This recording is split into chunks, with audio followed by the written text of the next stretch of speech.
আমরা হচ্ছে স্বপ্নের ভক্ত। ভাইরাল স্বপ্না ওর সুবাদে আমরা এখানে বিশেষ করে এসেছি। প্রত্যেক দিন হলে আরো ভালো এই স্বপ্ন খেলাটা। ক্লাবে রংপুর হয়ে খেলতে আসছে আজকে। আপনারা জানেন যে গত 28 তারিখ হচ্ছে আমাদের এই মাঠে খেলা ছিল, কিন্তু এই খেলাটা হয়নি, কিন্তু আসছে এই খেলাটা অনুষ্ঠিত হচ্ছে। আমরা অনেক আনন্দিত এবং সকলে যে আমাদের খেলা দেখতে আসছে এবং উৎসাহ দিচ্ছে, এখানে আমরা অনেক খুশি।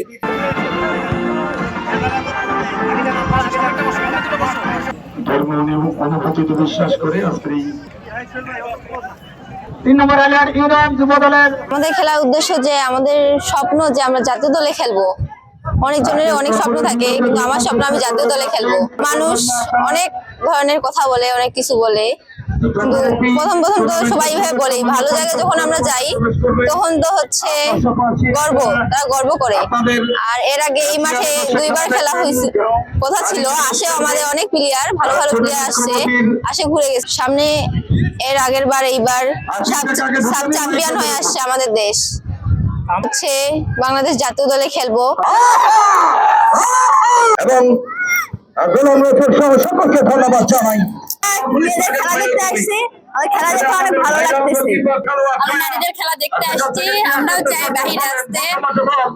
আমাদের একটা অনুপ্রেরণা আছে, আমরা বাহিরে খেলবো, বাহিরে কাজ করবো। মহিলাদের খেলা অনেক ভালো হচ্ছে। দিনাজপুর, আমি এখানে খেলা দেখতে এসেছি। ফুটবল খেলা, মেয়েদের খেলা যেহেতু সেভাবে ভাইরাল স্বপ্না ওর সুবাদে আমরা এখানে বিশেষ করে এসেছি। আমি আমার সব পরিবার সহ এখানে আসছি।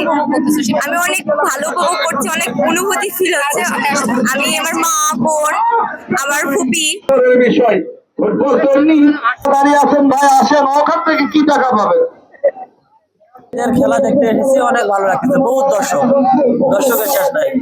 আর আমাদের এলাকায় এসব খেলা কমই হয়তো, এগুলো ভালো লাগতেছে। আমরা খেলা দেখতে আসছি, আমরা চাই খেলাটা ভালোভাবে চাই, কোনো গ্যাঞ্জাম না হয় খেলাতে, এবং ভালোভাবে আমরা উপভোগ করতে চাই, এটা আমরা আশাবাদ করবো। এখানে আসছি খেলা দেখতে, আর আমরা হচ্ছে স্বপ্নের ভক্ত। স্বপ্ন আমাদের ফেসবুক ফ্রেন্ড, আমরা চাই সামনে বড় ভালো। আমরা চাচ্ছি যে প্রত্যেক দিন হলে আরো ভালো এই স্বপ্ন খেলাটা। বর্তমান আবার আক্রমণ রংপুর।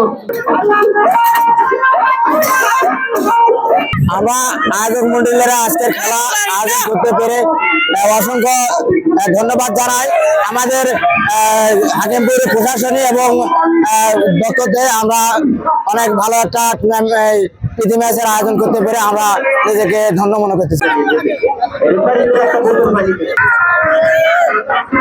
আসলে আমাদের সীমান্তবর্তী এলাকা, আমাদের এলাকায় মাদকের আনাগোনা বেশি। আমরা চাই আমাদের যুব সমাজ মাদক থেকে দূরে থাকুক, জুয়া থেকে দূরে থাকুক, নেশা থেকে দূরে থাকুক। এই লক্ষ্যে আমরা প্রতি বছর নেই, এই বছরও একটি বড় টুর্নামেন্টের আয়োজন করেছি। আমাদের এখানে স্থায়ী মাঠ নেই, আমরা জমির মাঠে খেলার আয়োজন করে থাকি। আশা করি জেলা প্রশাসন অথবা সরকার থেকে সহযোগিতা পেলে আমরা একটি স্থায়ী মাঠ এখানে পাবো। অনুরোধ জানাচ্ছি, এটি চাই না আমরা